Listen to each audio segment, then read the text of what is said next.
오늘 우리에게 주신 하나님 말씀은 누가복음 5장 1절에서 11절의 말씀입니다. 성경이 있으신 분은 펼쳐주시기 바랍니다. 한 절씩 저와 여러분이 교독하면 좋을 것 같습니다. 누가복음 5장 1절에서 11절의 말씀입니다. 무리가 몰려와서 하나님의 말씀을 들을 때 예수는 게네사렛 호숫가에 서서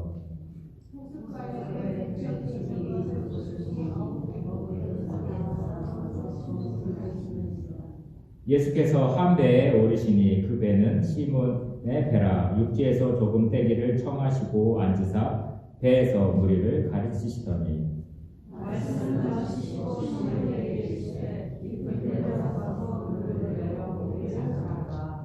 시몬이 대답하여 이르되 선생님, 우리들이 밤이 새도록 수고하였으되 잡은 것은 없지만은 말씀에 의지하여 내가 그물을 내리이다 하고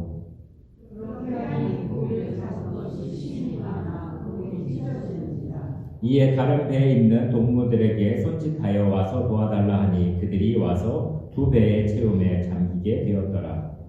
시몬 베드로가 이르고 예수께 물어가여 그들에게 주여 나를 떠나소서 나는 주인으로다 하니 이는 자기 및 자기와 함께 있는 모든 사람이 고기 잡힌 것으로 말미암아 놀라고 세베대의 아들로서 시몬의 자이고 야고보와 요한을 나왔습니다.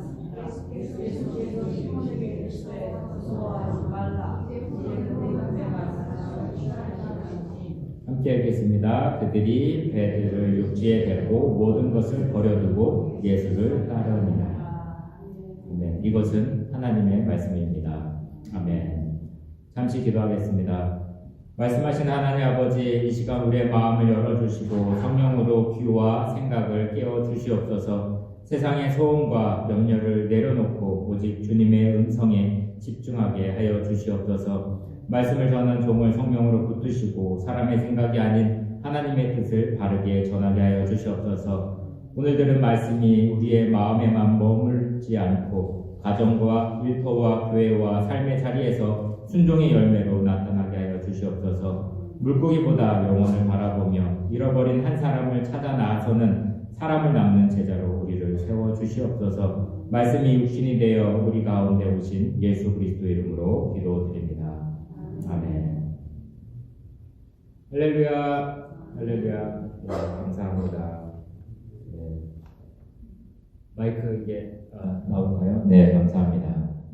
사랑하는 성도 여러분, 이번 바운더리 워터 카누 캠핑을 통해 저는 책에서 배울 수 없는 하나님의 말씀을 몸으로 배우게 됐습니다.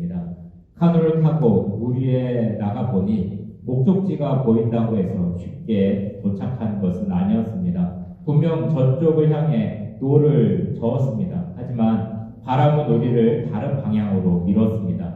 또한 물결은 카누를 흔들고 노를 젓는 사람들의 호흡이 맞지 않으면 카누는 앞으로 나가지 않고 제자리에서 빙글빙글 돌았습니다. 방향은 분명했습니다. 또한 목적지도 보였습니다. 그러나 그 사이에는 바람이 있었고 흔들림이 있었고 저항이 있었습니다. 우리의 신앙도 그런 것 같습니다. 하나님께서 주신 비전은 분명한데 인생의 바람은 늘 반대 방향에서 불어옵니다. 가정의 문제, 건강의 문제, 또한 경제의 어려움, 사람과의 갈등. 우리는 앞으로 가고 싶은데 자꾸 옆으로 밀려나는 경험을 하게 됩니다. 그런데 어려움은 거기서 끝이 아니었습니다. 카누를 타면서 낚시도 해야 했습니다. 방향을 잡는 것도 쉽지 않은데 낚싯대를 던지고 줄을 살피고 미끼를 바꾸고 물고기를 잡으려 생각하다 보니 훨씬 어려웠습니다. 그 순간 이런 생각이 들었습니다. 물고기 한 마리를 잡는 일도 이렇게 어려운데 한 사람을 하나님께로 인도하는 일은 얼마나 더 어려울까? 예수님의 제자들 가운데 많은 사람들이 어부였던 거 잘 아시죠? 그들은 평생 물고기를 잡던 사람들이었습니다. 그러나 예수님은 그들에게 전혀 다른 사명을 주었습니다. 무서워하지 말라. 이제 1%는 내가 사람을 취하리라. 물고기를 잡던 사람들이 이제 뭘 한다고요? 사람을 살리는 어부로 부름을 받았습니다. 이번 캠핑에서 가장 잊지 못할 사건도 있었습니다. 돌아온 길에 강한 맞바람도 만났고요. 그 세 팀 중에 한 팀이 오지 못하는 그런 경험도 했습니다. 그들이 언제 올까 걱정했던 시간들이 참 많이 있었던 것을 기억할 수가 있습니다. 우리는 종종 하나님을 찾는다고 생각합니다. 하지만 성경은 반대로 말씀을 합니다. 하나님께서 우리를 찾으셨다. 우리가 주님께로 간 것이 아니라 주님께서 우리에게 오셨다는 것을 여러분 아실 것입니다. 우리가 살아난 이유도 노를 더 잘 적기 때문이가 아니라 주님께서 우리를 붙드셨기 때문입니다. 오늘 본문에서도 배가 나옵니다. 물고기가 나옵니다. 밤새도록 수고했지만 아무것도 잡지 못한 사람들도 나옵니다. 그리고 절망의 한가운데 찾아오셔서 뭐라고 했죠? 깊은 데로 가라. 그물을 내려라. 이제부터는 사람을 낚는 어부가 되라며 말씀을 하십니다. 이 말씀을 통해 하나님께서 우리에게 주시는 세 가지 은혜를 함께 나누고자 합니다. 첫 번째는 깊은 곳에 우리의 한계를 깨닫는 자리입니다. 두 번째는 예수님은 물고기보다 사람을 보고 계신다는 것입니다. 마지막으로 구원은 우리가 노를 잘 저어서가 아니라 우리를 찾아오신 주님의 은혜로 이루어진다는 사실입니다. 오늘도 주님의 음성을 함께 듣는 은혜가 우리 모두에게 있기를 주님의 이름으로 축원합니다. 함께 첫 번째 말씀을 읽어보겠습니다. 함께 읽겠습니다. 첫째,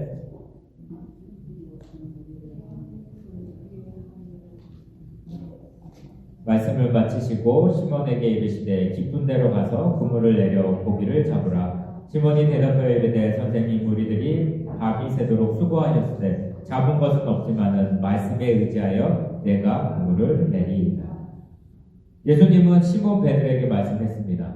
뭐라고 했죠? 깊은 데로 가라고 말합니다. 이 말씀은 단순히 배를 조금 더 멀리 몰고 가라는 뜻이 아니었습니다.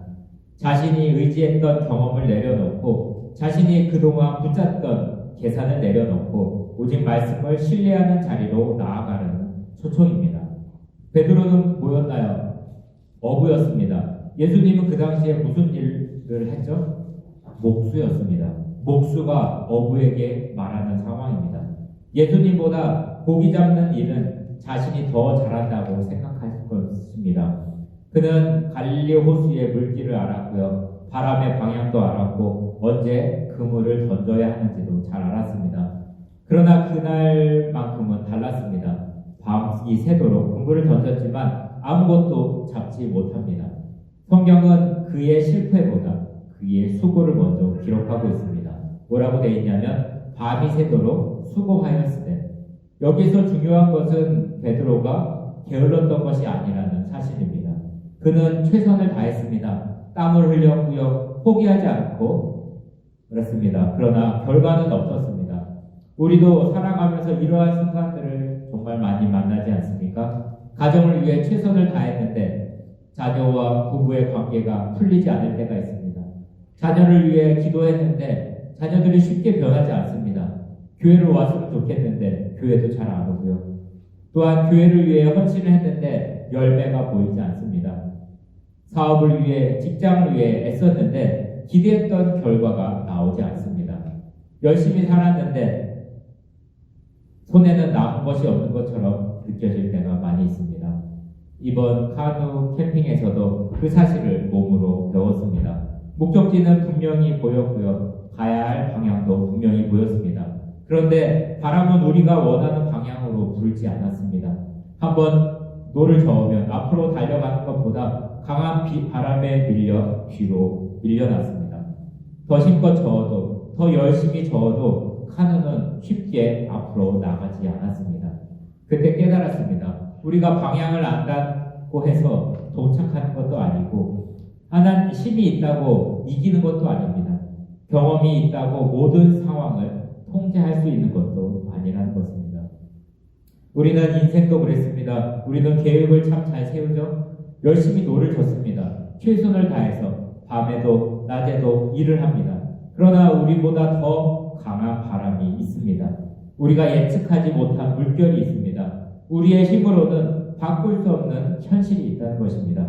바로 그 자리에 하나님께서 우리에게 질문하십니다. 너는 지금 누구를 의지하고 있느냐?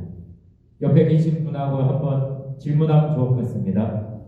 당신은 지금 누구를 의지하고 사십니까? 지금 당신은 누구를 의지하며 사십니까?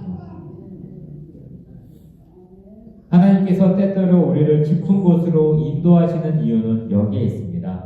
깊은 곳은 우리의 무능함을 드러내기 위한 것이 아니라 하나님의 능력을 경험하게 하는 자리입니다. 얕은 곳에서는 내 실력이 보입니다. 깊은 곳에서는 대신에 하나님의 은혜가 보입니다. 잔잔한 물에서는 내가 배를 움직이는 것처럼 느껴집니다. 그러나 거센 바람과 높은 물결 앞에서는 배를 붙드시고 계시는 하나님이심을 알게 됩니다. 바로 그때 예수님은 말씀하십니다. 깊은 데로 가서 그물을 내려라. 사람들의 생각으로는 이해되지 않는 말씀일 것입니다. 밤새 실패했는데 다시 나가라고 말합니다. 지쳤는데 다시 시작하라고 말합니다. 희망이 보이지 않는데 다시 그물을 던지라는 것입니다. 그런데 베드로는 이렇게 고백합니다. 뭐라고 했죠? 잡은 것이 없지만은 말씀에 의지하여 내가 그물을 내리이다. 이 말씀 한마디가 믿음입니다. 믿음은 상황이 좋았기 때문에 순종하는 것이 아닙니다. 결과가 보장되었기 때문에 움직인 것도 아닙니다. 바람이 멈췄기 때문에 노를 젓는 것도 아닙니다. 함께 읽겠습니다. 믿음은 화면을 보시면서 함께 읽겠습니다. 믿음은 바람이 그대로 불어도 말씀 때문에 노를 젓는 것입니다. 믿음은 아무것도 보이지 않아도 말씀 때문에 그물을 내리는 것입니다. 그래서 믿음은 이렇게 고백합니다. 주님, 제 경험으로는 어렵습니다. 제 계산으로 가능성이 없습니다. 저는 이미 지쳐 있습니다. 그러나 주님이 말씀하시니 다시 그물을 내리겠습니다. 사랑하는 성도 여러분, 혹시 여러분의 삶에도 밤새도록 수고했지만 빈 그물만 남은 영역이 있으십니까? 기도했지만 응답이 없는 것 같습니까? 섬겼지만 열매가 보이지 않습니까? 가정을 위해 애썼지만 변화가 없습니까? 신앙생활을 계속해도 제자리인 것처럼 느껴지십니까? 주님은 오늘 말씀합니다. 깊은 데로 가라.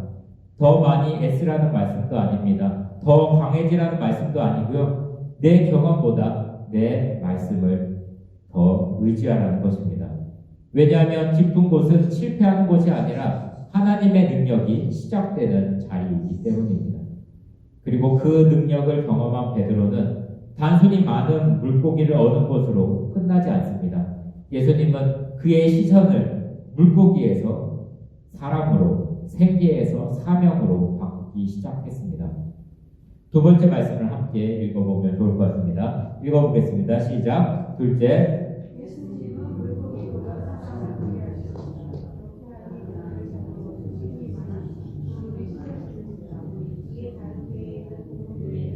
손짓하여 와서 도와달라 하니 그들이 와서 두 배의 채움에 잠기게 되었더라. 말씀에 순종하여 그물을 내리자 놀라운 일이 일어났습니다. 그물이 찢어질 만큼 물고기가 잡혔습니다. 배 두 척이 가라앉을 만큼 풍성한 은혜가 임했습니다. 우리는 이 장면을 보면 흔히 기적의 고기점이라고 부를 수 있습니다. 하지만 하나님께서는 예수님께서 정말 관심을 가지고 있던 것이 물고기의 숫자였을까요? 그렇지 않습니다. 예수님은 물고기를 보여주기 위해 기적을 행한 것이 아니라 베드로의 그 제자들의 사명을 보여주기 위해서 이 기적을 행하셨습니다. 예수님은 베드로를 성공한 어부로 만들고 싶었던 것이 아닙니다. 베드로의 직업보다 그의 인생을 보셨습니다. 물고기보다 사람을 보게 했습니다. 그물보다 영혼을 보게 했다는 것입니다. 이번 캠핑에서 낚시를 하며 그것을 조금 더 깨달았습니다. 이번 캠핑에서 낚시를 하며 그것을 더 실감할 수 있는 시간이었는데요. 저희가 9명이 갔습니다. 또한 이틀 동안 많은 시간을 들여서 낚시를 해봤습니다. 좋은 장소도 찾아봤고요. 미끼도 바꿔보고 우리가 가는 시간대도 달리 해보였습니다. 그런데 결과는 어땠는지 아십니까? 몇 마리 잡았을까요, 저희가? 한 마리만 잡았습니다. 그것도 다행이라고 생각했습니다. 그것도 놀랍게도 한 마리를 잡은 사람이 에릭 목사님도 아니고요. 낚시를 바다 낚시도 하고 강낚시도 하셨던 경험 많은 어른도 아니었습니다. 지강이가 몇 살인지 아시나요? 10살입니다. 가장 어린 나이, 여기 캠프에 따라갔으면 위험할 수 있는 그런 나이지만 그 아이가 그렇게 잡게 됐습니다. 그 모습을 보면서 우리가 많이 웃었습니다. 그런데 하나님은 그 장면을 통해서 제게 말씀하시는 것 같았습니다. 보았느냐? 물고기 한 마리 잡는 것도 사람의 실력으로만 되는 일이 아니다. 물고기 한 마리 잡는 것도 결코 쉬운 일이 아닙니다. 어디에 있는지 찾아야 하고요. 좋은 포인트를 기다려야 하고 미끼를 바꾸어야 합니다. 바람도 살펴봐야 되고요. 배도 노를 져야 됩니다. 또한 운도 따라야 하겠죠. 그런데 문득 이런 생각이 들었습니다. 물고기 한 마리도 잡는 것도 이렇게 어려운데 한 사람의 영혼이 하나님께로 돌아온 일은 얼마나 어려울까. 사람은 물고기보다 훨씬 복잡합니다. 여러분 아시죠? 사람에게는 상처가 있습니다. 또 의심도 있고요. 실망도 있습니다. 그들에게 배신의 기억도 있습니다. 교회로 인해서 아팠던 경험도 있습니다. 하나님을 오해하고 살아가는 마음도 있습니다. 그래서 사람을 하나님께로 인도하는 일은 결코 쉬운 일이 아닙니다. 한번 초대한다고 나서 바로 나오는 것도 아니고요. 복음을 들었다고 해서 바로 믿는 것도 아니라는 것 여러분이 아실 것입니다. 우리가 한번 사랑했다고 해서 변화되는 것도 아닙니다. 그래서 우리는 기다려야 합니다. 또한 기도해야 되고요. 찾아가야 하고 품어주어야 합니다. 또한 함께 슬플 때 울어주고 함께 기뻐해야 합니다. 그래서 포기하지 않아야 합니다. 바로 그때 예수님께서 베드로에게 말씀하십니다. 뭐라고 하냐면 무서워하지 말라. 이제 후로는 내가 사람을 취하리라. 사람을 취한다는 말은 사람을 붙잡아 끌어온다는 뜻이 아닙니다. 원어의 의미는 뭐냐면 죽어가는 생명을 건져 살린다는 뜻입니다. 물고기는 물에서 건져 올리면 어떻게 됩니까? 죽습니다. 그러나 사람은 죄와 절망의 바다에서 건져 올리면 살아납니다. 이것이 바로 복음입니다. 사람을 낳는 어부는 사람을 이용하는 사람이 아닙니다. 사람을 살리는 사람입니다. 길을 잃은 사람에게 길을 보여주는 사람이고요. 절망 속에서 있는 사람에게 소망을 전하는 사람입니다. 하나님께서 하나님에게서 멀어진 사람을 다시 생명의 자리로 인도하는 사람입니다. 그래서 교회의 존재 이유도 분명합니다. 교회는 사람을 모으기 위하여 존재하지 않습니다. 사람을 살리기 위해 존재합니다. 예배당을 채우기 위한 목적이 아닙니다. 하나님의 나라를 채우는 것이 그 목적입니다. 재밌는 프로그램을 늘리는 것이 목적이 아니라 제자를 세우는 것이 목적입니다. 숫자를 잘하는 것이 목적이 아니라 한 영혼이 예수님을 만나 새 생명을 얻는 것이 우리의 기쁨이 될 것입니다. 그런데 본문을 보면 또 하나의 중요한 장면이 나옵니다. 고기가 너무 많이 잡히자 베드로는 다른 배를 향해 손짓을 합니다. 도와달라고 이야기합니다. 혼자서는 감당할 수 없기 때문입니다. 그물이 찢어지고 있습니다. 배는 가라앉고 있습니다. 다른 배가 와야 살 수 있었습니다. 다른 사람이 함께 해야 했습니다. 이 장면을 보면서 저는 7월 첫 주에 했던 말씀, 협력하는 교회가 떠올랐습니다. 하나님은 한 사람에게 모든 일을 맡기시지 않습니다. 한 교회가 모든 사명을 감당하도록 하지 않습니다. 우리가 서로 다른 배를 타고 있지만 같은 주님을 섬기고 같은 바다를 향해 나가며 같은 영혼을 향해 나아가는 사람들입니다. 그래서 사람들을 살리는 일은 함께하는 사역이라는 것입니다. 저 혼자도 할 수 없습니다. 권사님 혼자도 할 수 없습니다. 몇 명의 임원들로 할 수가 없습니다. 교회가 함께 힘을 합쳐야 합니다. 누군가는 기도해야 되고요. 누군가는 문 앞에서 웃으며 반갑게 맞이해야 됩니다. 누군가는 식탁을 준비하고요. 누군가는 아이들을 가르쳐야 합니다. 누군가는 상처 입은 사람들의 이야기를 끝까지 들어줍니다. 누군가는 아무도 보이지 않는 자리에서 청소하고 쓰레기를 버려야 합니다. 이 모든 섬김이 결국 한 영혼을 살리는 하나님의 그물이라는 것입니다. 또한 지난주에는 끈끈한 교회에 대해서 함께 나눴습니다. 끈끈한 교회는 우리끼리만 잘 지내는 교회가 아닙니다. 사랑으로 하나 된 힘이 잃어버린 사람을 향해 흘러가는 교회입니다. 우리끼리만 재미있으면 우리는 교회가 아니겠죠. 그냥 일반 사회 클럽과 공동체와 다를 바 없습니다. 그러나 그 사랑이 밖으로 흘러나가면 교회는 세상을 향한 하나님의 선교 공동체가 될 수 있습니다. 예수님은 오늘도 우리에게 이렇게 말씀하십니다. 화면을 보시면 함께 읽겠습니다. 물고기만 보지 말고 사람을 보아라.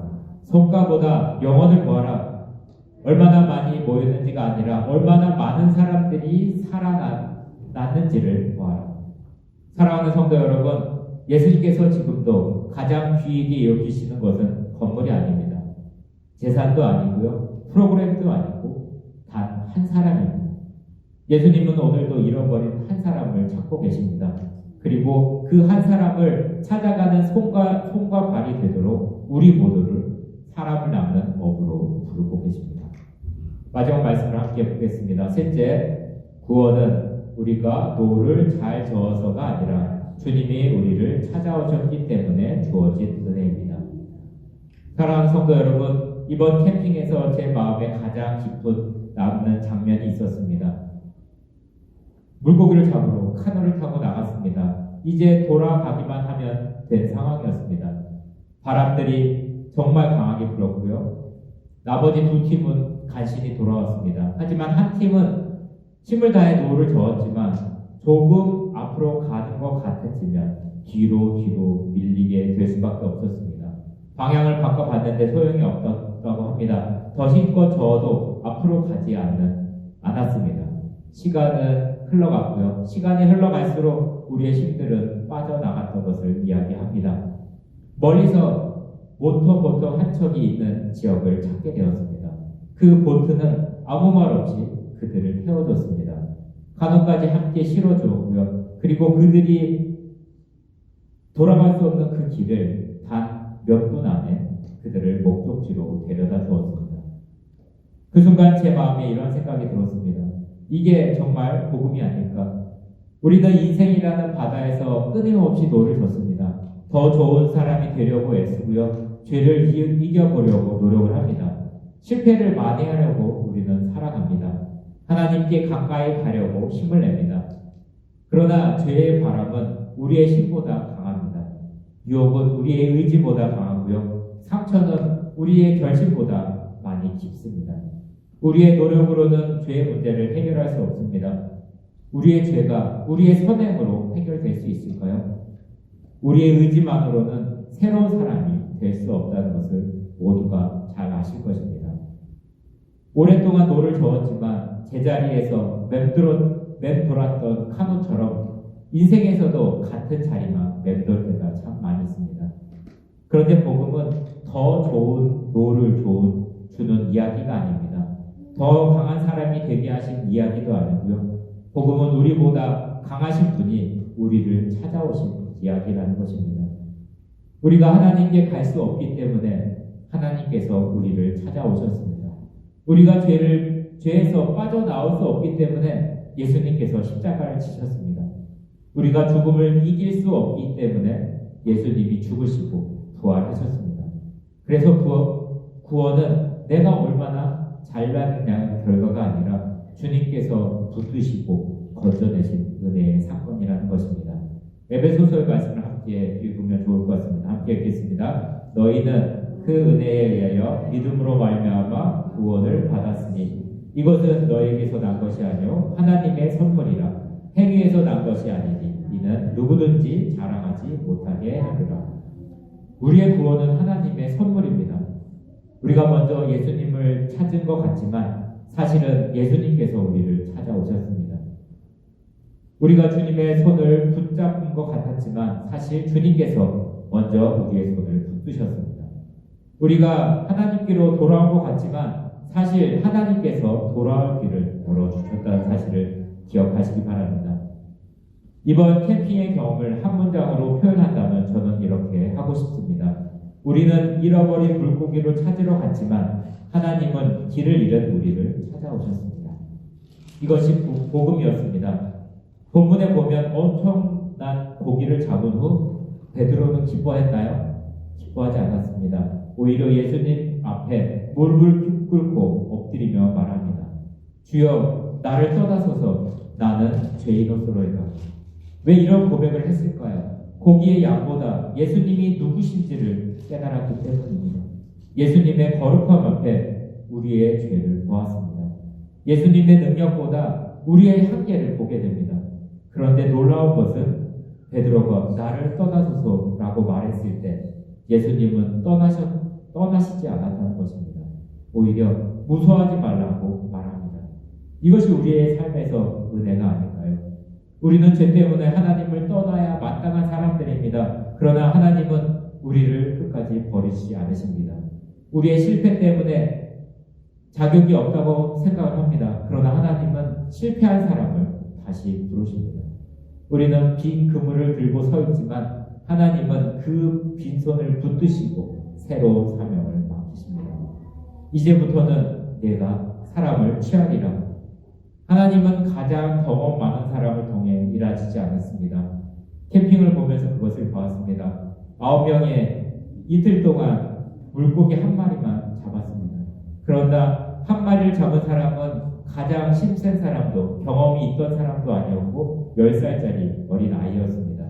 그 모습을 보며 저는 깨달았습니다.